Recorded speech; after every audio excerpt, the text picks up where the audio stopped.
Anda orang Amerika? Saat melihat ini, tulang punggung Anda pasti akan merinding. Budi, seorang jurnalis veteran dari BBC Indonesia, memulai laporannya dengan suara bergetar. Kebanggaan Amerika Serikat, yang pernah memimpin dunia, kini, di hadapan satu galangan kapal Indonesia, kebanggaan itu remuk berkeping-keping. Kita akan membuat Indonesia tunduk dengan tarif 25%. Tidak. Itu adalah sebuah kesalahpahaman yang fatal.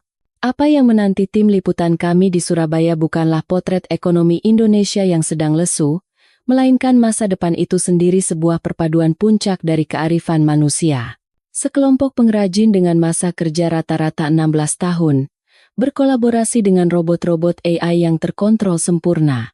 Di hadapan kehebatan yang begitu nyata, Amerika tidak punya pilihan selain mengakui. Kami telah tertidur selama 30 tahun. Inilah drama mengejutkan tentang perputaran nasib antara AS dan Indonesia yang membuat dunia menahan napas. Seluruh kisahnya kini akan terungkap. Ini benar-benar planet yang berbeda. Alasan sebenarnya mengapa jurnalis BBC kehilangan kata-kata saat melihat galangan kapal Indonesia. 16 tahun? Di Amerika, jumlahnya 0. Momen ketika media AS terkejut di Surabaya. Amerika Serikat gempar. Penyebabnya adalah pemandangan luar biasa yang disaksikan oleh tim liputan kami di sebuah galangan kapal di Indonesia. Presiden AS dengan penuh percaya diri telah menekan Indonesia dengan tarif 25%. Yakin bahwa industri dalam negeri Amerika bisa menjadi pengganti yang lebih dari cukup. Namun, apa yang dilihat oleh tim berita Amerika di lapangan di Surabaya adalah cerita yang sama sekali berbeda. Puluhan derek raksasa setinggi gedung 20 lantai secara bersamaan membangun lebih dari 20 kapal sekaligus. Para pekerjanya memiliki masa kerja rata-rata 16 tahun.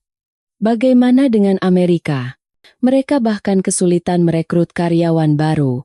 Arogansi Amerika yang meremehkan Indonesia hancur lebur hanya dalam 1 hari. Apa yang sebenarnya terjadi? Inilah kekuatan sejati industri Indonesia yang berhasil membuat negara adidaya yang mengaku terkuat di dunia itu bertekuk lutut. Cerita ini dimulai sekarang. Tunggu sebentar. Sebelum kita mulai, tolong beritahu kami di kolom komentar dari mana Anda menonton. Saat ini saya berada di Surabaya, Indonesia. Namun, pemandangan yang terhampar di depan mata saya sungguh sulit dipercaya. Lapor Budi. Tim liputan kami hanya bisa berdiri terpaku, menatap dengan takjub. Derek-derek raksasa setinggi gedung 20 lantai seolah menutupi langit, sementara lebih dari 20 kapal dibangun secara serentak. Ini bukan sekadar pabrik. Ini adalah sebuah kota raksasa yang didedikasikan untuk membangun kapal. Tepat pada saat itu, di Washington, Presiden AS mengumumkan bom tarif 25% untuk Indonesia. Semua orang memperkirakan ekonomi Amerika akan berbalik dan perusahaan-perusahaan Indonesia akan goyah. Namun, di Surabaya, derek-derek raksasa itu tidak berhenti bergerak. Percikan api las terus menyala, dan langkah para pekerja tetap mantap dan waspada. Kejutan yang sesungguhnya baru akan datang. Kisah ini berawal 3 bulan sebelumnya, saat industri galangan kapal Amerika runtuh. Nama saya Budi. Selama 25 tahun, saya telah meliput sektor industri untuk sebuah kantor berita besar. Otomotif, semikonduktor, baja saya sudah mengunjungi pabrik yang tak terhitung jumlahnya. Namun, liputan kali ini berbeda. Ada ketegangan aneh yang terasa bahkan sebelum kami berangkat. 3 bulan lalu, di sebuah ruang dengar pendapat Kongres AS, Menteri Angkatan Laut Amerika Serikat tampak tertekan. Pertanyaan tajam dari para anggota parlemen menghujaninya. Tuan Menteri, mengapa industri galangan kapal Angkatan Laut AS bisa jadi seperti ini? Suara sang menteri bergetar. Kami berada dalam situasi yang sangat sulit. Semua program pembangunan kapal kami tertunda rata-rata 3 tahun. 3 tahun. Selama itu, berapa banyak kapal yang telah dibangun oleh negara pesaing? Puluhan. Tidak. Tepatnya lebih dari 100. Dalam hal kekuatan angkatan laut, mereka sudah melampaui kita. Setidaknya dari jumlah kapal, akunya. Ruang sidang menjadi riuh. Seorang anggota parlemen dari Partai Republik mengangkat sebuah dokumen. Tuan Menteri, lihat ini. Selama Perang Dunia II, Amerika mengoperasikan 11 galangan kapal besar. Sekarang, hanya 4. 4. Benar sekali. 7 galangan telah ditutup. Mengapa? Sang menteri terdiam sejenak. Keheningan menyelimuti ruangan, wajahnya pucat pasi. Investasi kurang. Sumber daya manusia juga kurang. Namun, ada hal lain yang lebih mengejutkan. Seorang anggota parlemen dari Partai Demokrat angkat bicara. Lihatlah Indonesia. Indonesia bisa melakukannya. Seketika, suasana di ruang sidang berubah. Tidak ada lagi Partai Republik atau Demokrat. Semua orang mengangguk setuju. Sebuah kesepakatan bipartisan. Pemandangan seperti ini sangat langka dalam politik Amerika. Saya duduk di bangku pers, dengan cepat menulis di buku catatan saya. Industri kapal Indonesia. Potensi. Kata-kata ini mengguncang Washington. Segera setelah rapat dengar pendapat selesai, ponsel saya berdering, panggilan dari kantor pusat. Budi, bersiaplah untuk pergi ke Indonesia. Kapan? Sekarang juga. Tiket sudah dipesan. Cari tahu apakah Indonesia benar-benar bisa menyelamatkan industri galangan kapal kita. Saya menutup telepon. Jantungku berdebar kencang. Indonesia, sejujurnya, negara yang tidak terlalu saya kenal. Saya tahu tentang Bali, Indomie, atau mungkin beberapa produk sumber daya alamnya. Tapi galangan kapal, pikiran saya langsung membayangkan produksi massal yang murah. Malam itu, tim liputan kami mengadakan rapat darurat. Tono, sang juru kamera, Rina, penata suara, Dewi, sang produser, dan saya sendiri. Berempat kami berkumpul di ruang rapat. Dewi membuka laptopnya. Saya sudah melihat data tentang perkapalan Indonesia. Pangsa pasar global mereka tinggi, bahkan bersaing ketat dengan negara-negara raksasa lainnya. Tono bersiul. Serius? Ya. Tapi yang lebih mengejutkan adalah kualitasnya. Negara lain mungkin membuat banyak dengan harga murah. Tapi Indonesia terkenal dengan kualitas premiumnya. Saya menelusuri data itu. Nama-nama seperti PT PAL Indonesia dan perusahaan swasta lainnya berderet. Angka tidak pernah berbohong. Perusahaan-perusahaan ini memproduksi sebagian besar kapal komersial besar di dunia. Bisa dipercaya? Tanya Rina. Saya menggeleng. Kita harus melihatnya langsung. Angka bisa dimanipulasi. 2 hari kemudian, kami berada di Bandara Internasional Dulles, Washington, menunggu penerbangan menuju Jakarta. Perjalanan yang panjang. Di depan gerbang keberangkatan, Dewi memberikan saya secangkir kopi. Budi, jujur, aku sangat antusias. Saya sedikit ragu. Ini lebih seperti tugas verifikasi daripada sebuah harapan. Kongres sedang heboh, jadi kita harus menemukan sesuatu. Tapi siapa tahu, mobil buatan perusahaan patungan di sana kan bagus juga. Saya tertawa. Kapal beda dengan mobil, jauh lebih kompleks, ribuan komponen, puluhan ribu tenaga kerja. Kami naik ke pesawat, duduk di kursi, mengencangkan sabuk pengaman. Di luar jendela, pemandangan Washington mulai menghilang saat matahari terbenam. Pesawat lepas landas. Selama belasan jam penerbangan, saya hampir tidak bisa tidur. Saya terus berpikir, apakah Indonesia benar-benar bisa membangkitkan kembali industri galangan kapal Amerika? Atau lebih tepatnya, apakah mereka punya alasan untuk membantu kita? Di dalam pesawat, kami berdiskusi. Tono berkata, jujur saja, kenapa juga Indonesia mau menolong kita? Presiden kita terus-menerus menekan mereka. Itu adalah poin yang sangat valid. Pemerintahan AS saat itu menuntut Indonesia untuk lebih banyak berkontribusi dalam keamanan regional dan mempermasalahkan defisit perdagangan. Dalam situasi seperti ini, apa alasan Indonesia untuk membantu Amerika? Dewi menimpali, tapi kita kan sekutu, Aliansi selama puluhan tahun. Sekutu apanya? Ujung-ujungnya kan uang yang bicara. Saya menatap keluar jendela. Awan membentang di atas Samudra Pasifik. Di suatu tempat di bawah sana, ada Indonesia. Negara seperti apa itu? Apakah teknologinya benar-benar sehebat itu? Setelah belasan jam, pengumuman dari kapten terdengar. Para penumpang yang terhormat, sesaat lagi kita akan mendarat di Bandara Internasional Soekarno-Hatta. Saya melihat ke bawah. Daratan Indonesia mulai terlihat. Cahaya kota berkelip. Lebih terang dari yang saya duga. Lebih luas dari yang saya bayangkan. Kami mendarat. Saat pintu pesawat terbuka, udara tropis yang hangat masuk. Kesan pertama saya di Bandara Soekarno-Hatta sungguh di luar dugaan. Bandara ini sangat bersih dan modern. Langit-langitnya tinggi. Cahaya alami masuk dengan leluasa. Papan penunjuk arah jelas. Dan lantainya berkilau. Wow! Tono bergumam kagum. Saya juga terkejut.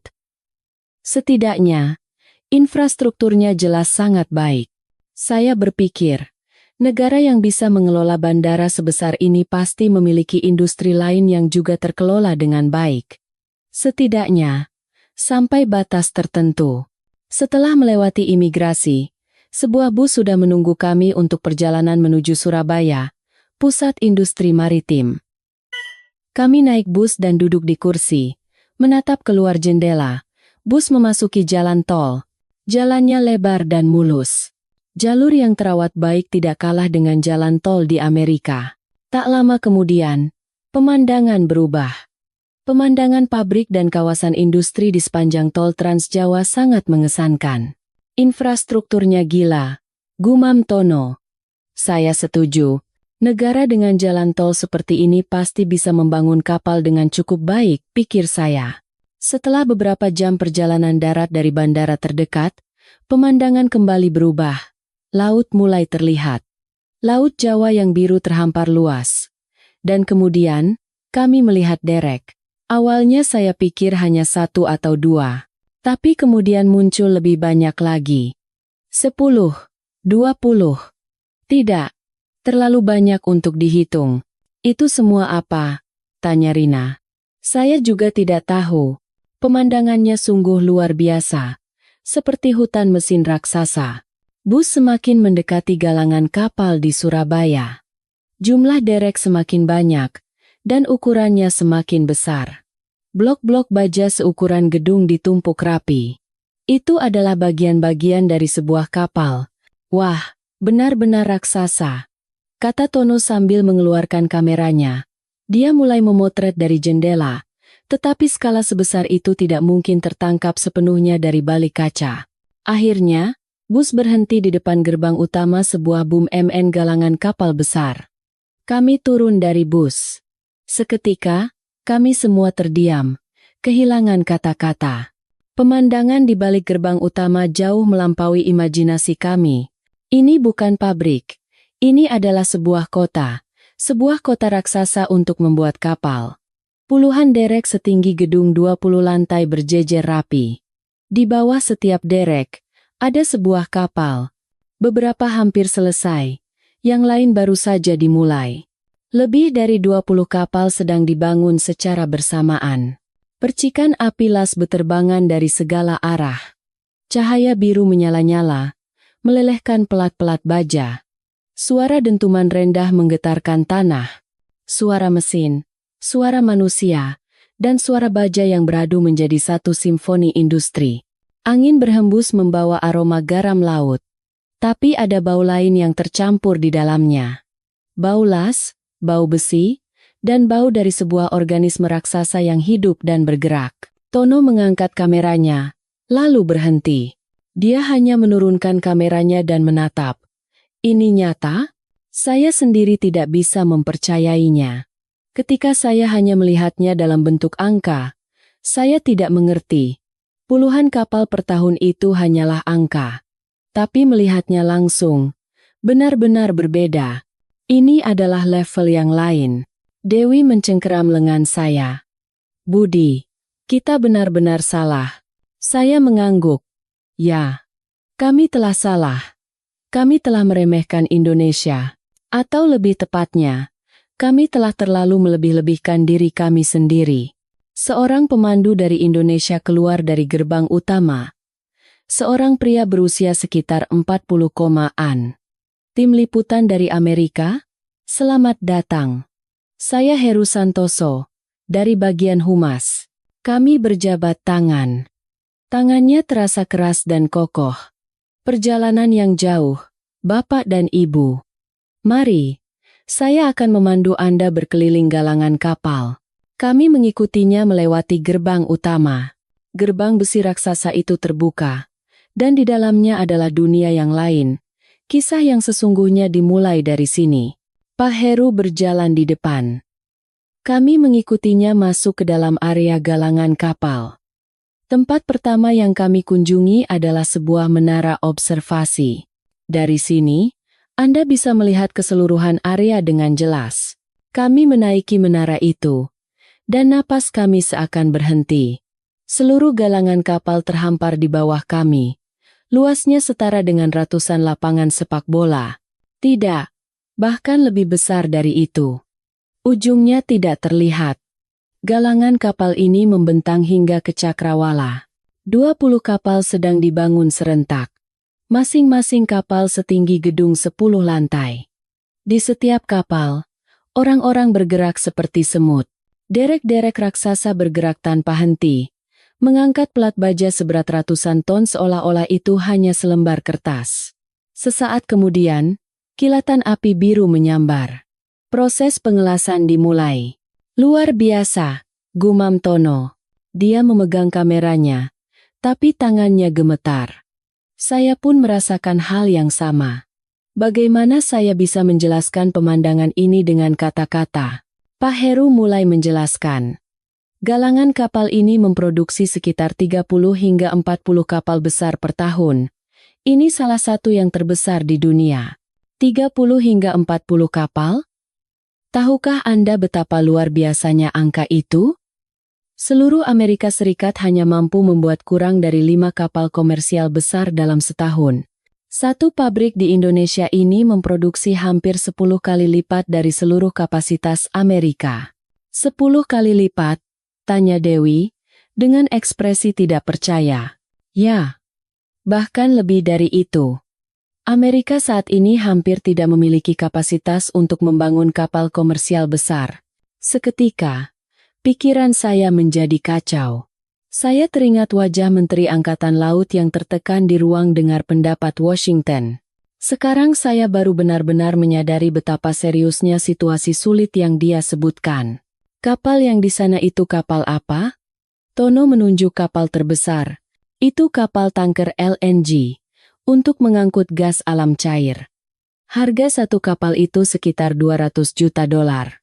200 juta dolar. Satu kapal itu setara dengan nilai sebuah perusahaan menengah. Berapa lama waktu pembuatannya?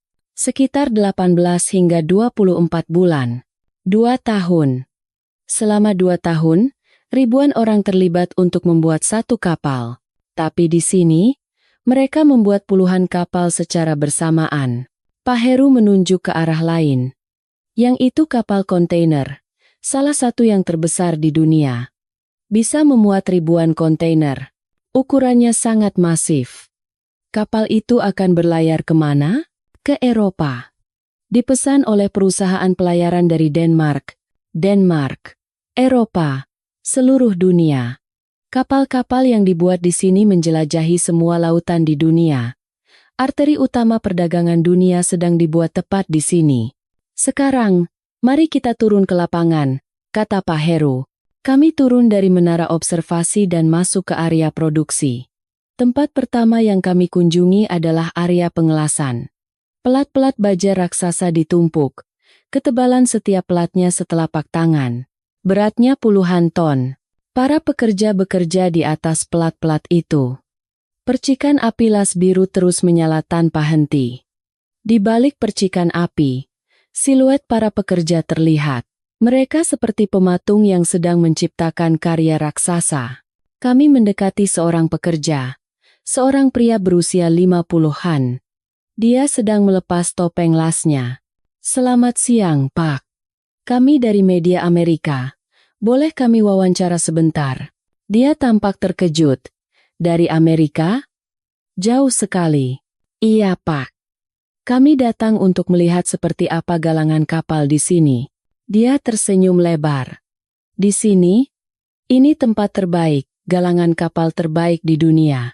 Ada kepercayaan diri dalam suaranya. Bukan kepercayaan diri yang kosong, melainkan keyakinan yang lahir dari pengalaman selama 25 tahun. Sudah berapa lama Bapak bekerja di sini? Sudah 25 tahun. Saya masuk umur 25. Sekarang sudah 50. 25 tahun. Separuh hidupnya dihabiskan di sini.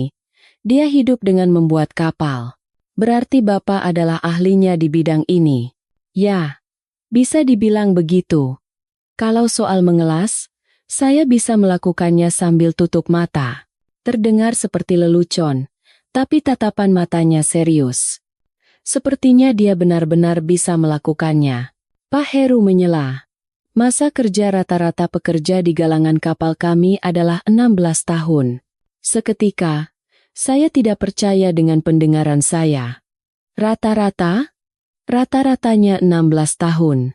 Betul, Pak. Rata-rata. 16 tahun.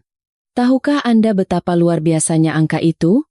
Galangan kapal di Amerika saat ini bahkan kesulitan merekrut karyawan baru, apalagi yang berpengalaman. Tidak ada anak muda yang mau masuk ke industri ini. Tapi di sini berbeda. Rata-rata 16 tahun. Artinya, dari pekerja baru hingga veteran, jika dirata-rata, hasilnya 16 tahun. Ini berarti sebagian besar tenaga inti di lapangan memiliki pengalaman 20, bahkan 30 tahun. Bagaimana dengan di Amerika? Tanya pekerja veteran itu. Saya menjawab dengan jujur. Sangat sulit. Hampir tidak ada yang mau masuk ke industri ini. Lalu, siapa yang membuat kapal? Itulah masalahnya. Dia mengangguk dengan tatapan penuh simpati. Saya, seorang jurnalis Amerika, justru dihibur olehnya. Selanjutnya, kami menuju ruang desain. Puluhan insinyur duduk di depan komputer. Di monitor mereka, terlihat model kapal 3D yang sangat detail. Ruangan itu sunyi. Hanya terdengar suara ketikan keyboard dan klik mouse. Namun, dalam keheningan itu, pekerjaan luar biasa sedang berlangsung. Kapal seharga $200 juta dirancang di sini. Seorang insinyur perempuan muda, mungkin awal 30 kepelainan, menjelaskan. AI membuat desain awal. Kami memasukkan spesifikasi yang diinginkan klien, dan AI akan memberikan rancangan desain yang paling optimal. Waktunya hanya 1/10 dari sebelumnya. 1/10? Betul. Pekerjaan yang dulu butuh 10 hari, sekarang selesai dalam 1 hari. Lalu, apa yang dilakukan oleh para insinyur? Kami mencari bagian-bagian yang mungkin terlewat oleh AI.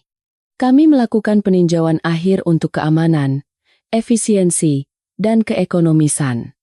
AI tidak selamanya sempurna.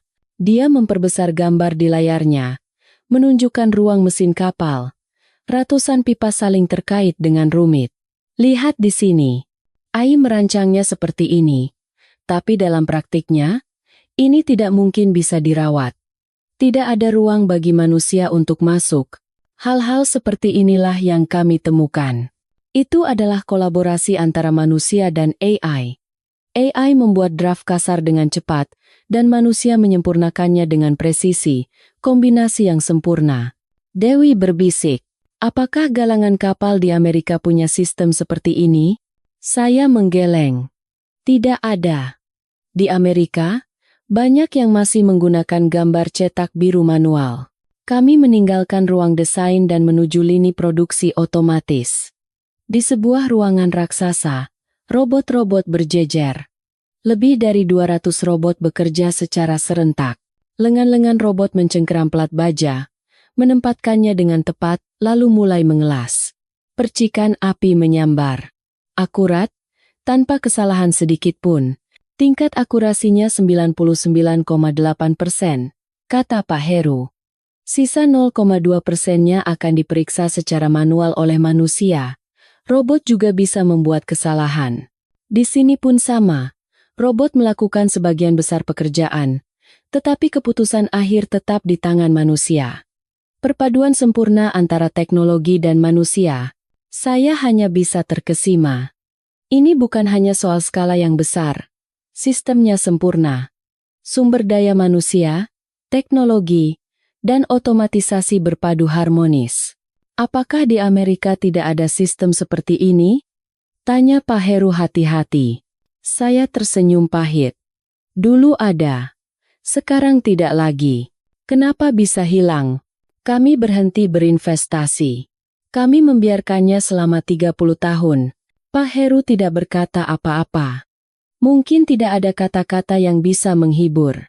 Kami berkeliling selama sekitar 1 jam lagi. Proses pengecatan, pemasangan interior, persiapan uji coba semuanya sempurna. Tidak ada celah. Saya berpikir, inikah Indonesia yang sesungguhnya? Negara yang kami pandang sebelah mata? Tidak. Kami yang salah. Kami bukan meremehkan Indonesia. Kami sedang berhalusinasi tentang kehebatan kami sendiri. Sekitar pukul 3 sore, kami diantar ke ruang istirahat. Diberi waktu untuk beristirahat dan mencerna semua yang kami lihat. Di ruang istirahat, kami minum kopi. Tono dan Dewi juga ada di sana. Semua terdiam. Terlalu banyak hal yang kami lihat. Pikiran kami belum bisa memprosesnya. Tono yang pertama kali angkat bicara. Jujur saja, aku jadi merasa kecil. Selama ini apa yang kita banggakan? Dewi tersenyum getir. Kita percaya kita adalah yang terkuat di dunia, padahal kita sudah meninggalkan industri ini selama 30 tahun. Saya menatap keluar jendela. Derek-derek itu masih bergerak tanpa lelah. Mereka tidak pernah berhenti selama 30 tahun, pikir saya. Pada saat itu, ponsel saya berdering. Notifikasi berita terbaru dari kantor pusat. Saya melihat layar. Presiden AS umumkan tarif 25% untuk Indonesia. Jantung saya serasa jatuh. Kenapa harus sekarang? Tepat di saat kami sedang meliput kehebatan galangan kapal Indonesia. Budi, lihat ini. Dewi juga menerima berita yang sama. Tono juga. Semua menatap layar ponsel dengan ekspresi terkejut. Tarif 25% untuk otomotif, baja, dan produk manufaktur Indonesia. Tarif yang berlaku seketika. Dan 25% adalah angka yang sangat besar. Sebuah pukulan telak bagi Indonesia. Ini bakal jadi masalah besar kan? Kata Tono. Saya pun berpikir begitu. Dengan tarif 25%, perusahaan Indonesia akan mengalami kerugian besar. Ekspor akan terhambat, pabrik-pabrik akan berhenti. Pak Heru masuk ke ruangan. Wajahnya tampak serius. Sepertinya dia juga sudah mendengar beritanya. Sudah dengar, ya? Iya. Maafkan kami. Dalam situasi seperti ini, Pak Heru melambaikan tangannya. Tidak apa-apa. Kami sudah mengantisipasinya. Sudah mengantisipasi? Betul. Presiden Anda kan selalu begitu. Suaranya tenang. Tidak ada keterkejutan atau kemarahan. Justru reaksinya seolah-olah ini sudah diperkirakan. Tapi dengan 25%, bukankah ini pukulan telak? Pak Heru tersenyum. Bukan senyum pahit, melainkan senyum penuh percaya diri. Kami sudah siap. Siap? Ya. Jauh sebelum ini, kami sudah mempersiapkan diri untuk situasi seperti ini. Cara agar kami tidak goyah meskipun ada tarif. Tiba-tiba, terdengar suara langkah kaki tergesa-gesa di koridor. Seorang karyawan lain masuk membawa tablet. Pak Heru, ada berita terbaru dari Astra. Pak Heru mengambil tablet itu. Lalu, dia tersenyum. Lihat ini. Inilah jawaban kami. Dia menunjukkan tablet itu kepada kami. Di layar, ada sebuah artikel berita.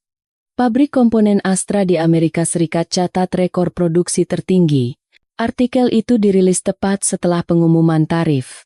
Isinya melaporkan bahwa salah satu perusahaan komponen otomotif terbesar Indonesia baru saja mencapai rekor produksi tertinggi di pabrik mereka yang berlokasi di Amerika. Maksudnya bagaimana ini? Dewi tidak bisa melanjutkan kata-katanya. Saya juga tidak mengerti. Mereka baru saja dikenai tarif, tapi malah meningkatkan produksi, Pak Heru menjelaskan. Astra sudah memiliki pabrik besar di Amerika. Mereka sudah mengantisipasi tarif ini dan terus meningkatkan produksi lokal di sana. Ini cara paling pasti untuk menghindari tarif. Itu adalah strategi terobosan. Mereka tidak mengurangi ekspor untuk menghindari tarif.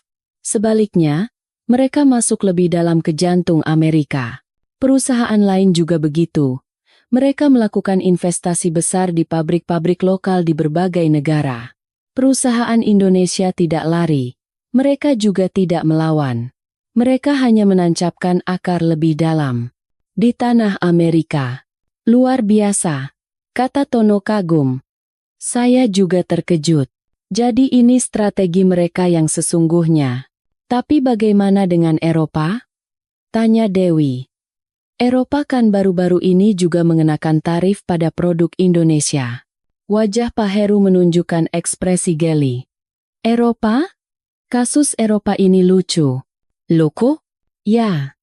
Eropa mencoba menghentikan ekspor nikel olahan dari Indonesia, tapi malah menembak kaki mereka sendiri. Dia kembali mengoperasikan tabletnya dan menunjukkan artikel lain. Industri manufaktur Eropa krisis. Akibat kekurangan nikel Indonesia, harga bahan baku melonjak.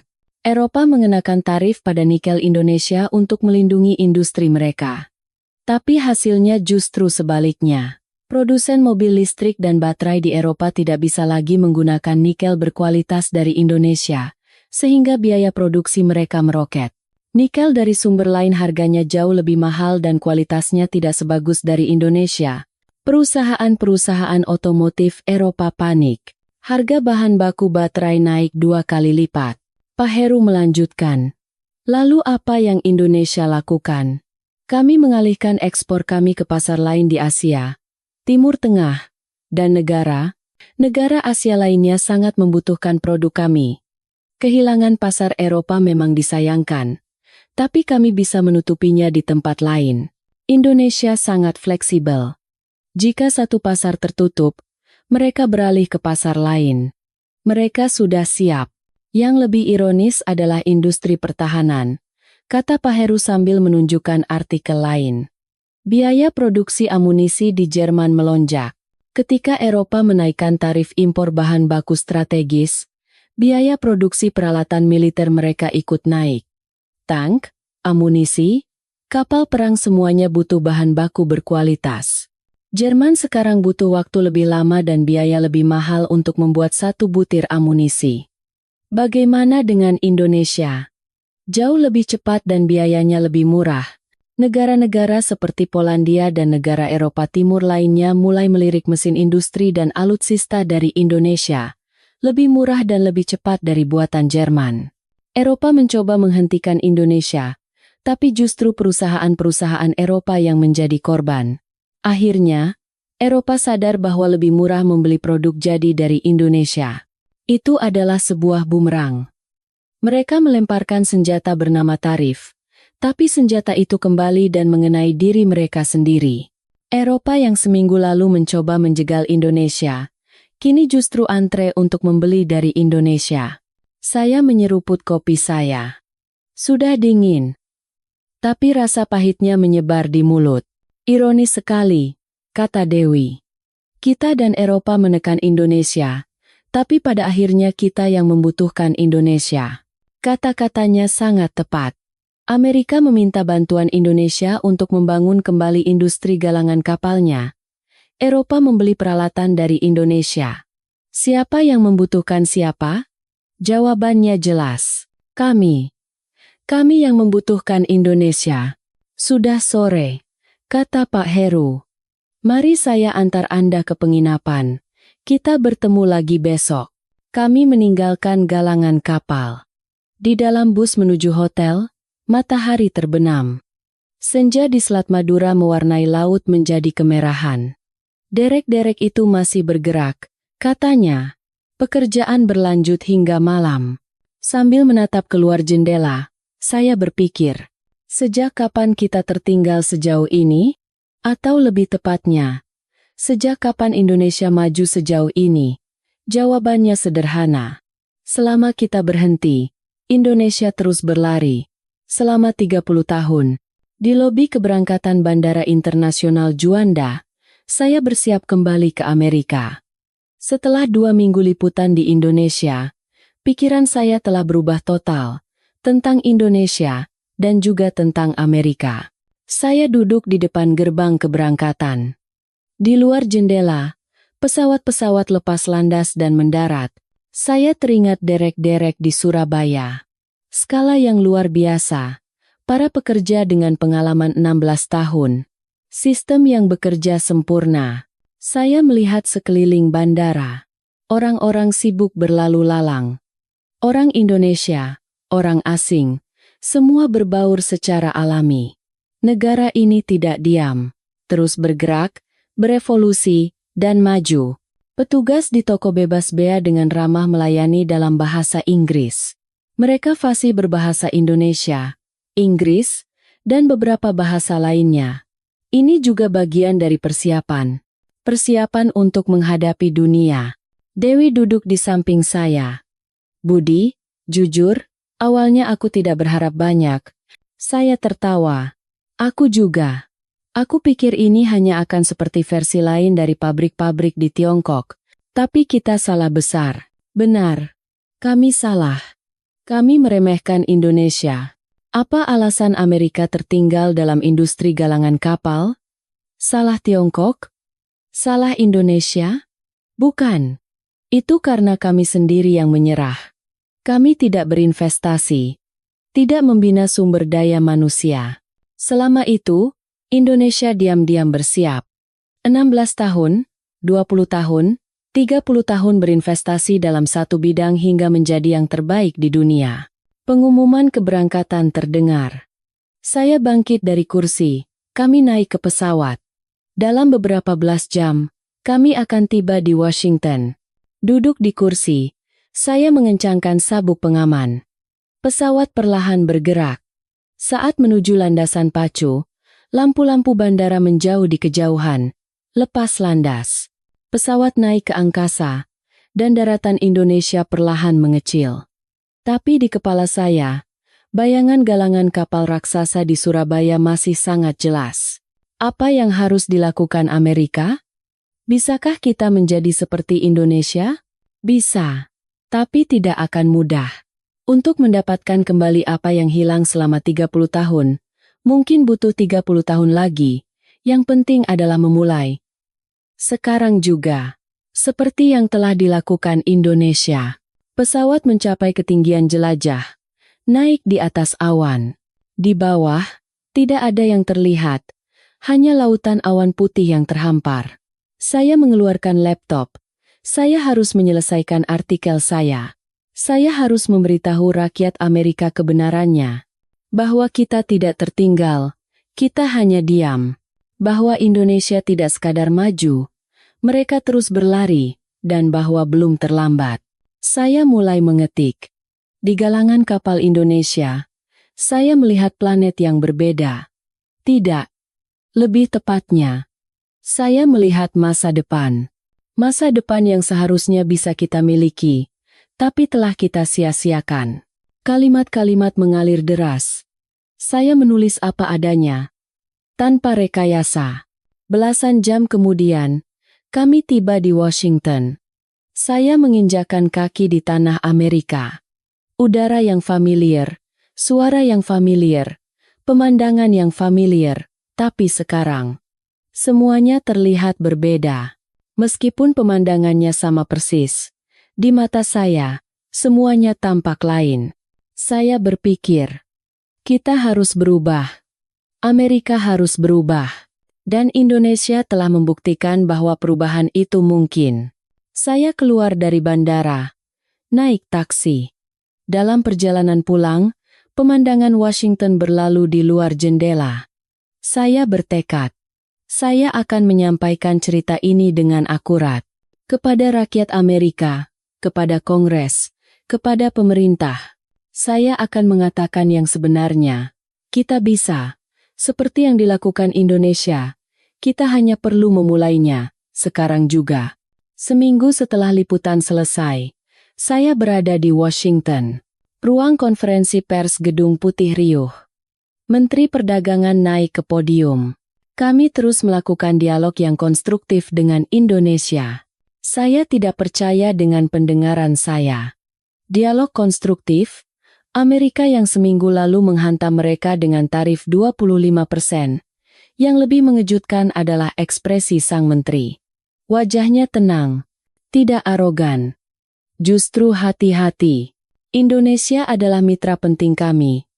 Terutama di bidang perkapalan, keahlian mereka adalah kelas dunia. Rekan jurnalis di sebelah saya berbisik, "Budi, ini bukankah hasil liputanmu?" Saya mengangguk. Benar. Galangan kapal yang saya lihat di Surabaya, para pekerja dengan pengalaman 16 tahun, sistem yang sempurna itu. Itulah yang sangat dibutuhkan oleh Amerika. Beberapa hari kemudian, Presiden AS sendiri yang bergerak. Di sela-sela KTT internasional, di sebuah konferensi pers, kami telah melakukan negosiasi yang adil dengan Indonesia. Sangat adil. Saya tidak percaya kata adil keluar dari mulut presiden itu. Selama 3 bulan terakhir, yang dia teriakan hanyalah America First dan negosiasi berbasis kekuatan. Tapi kali ini berbeda.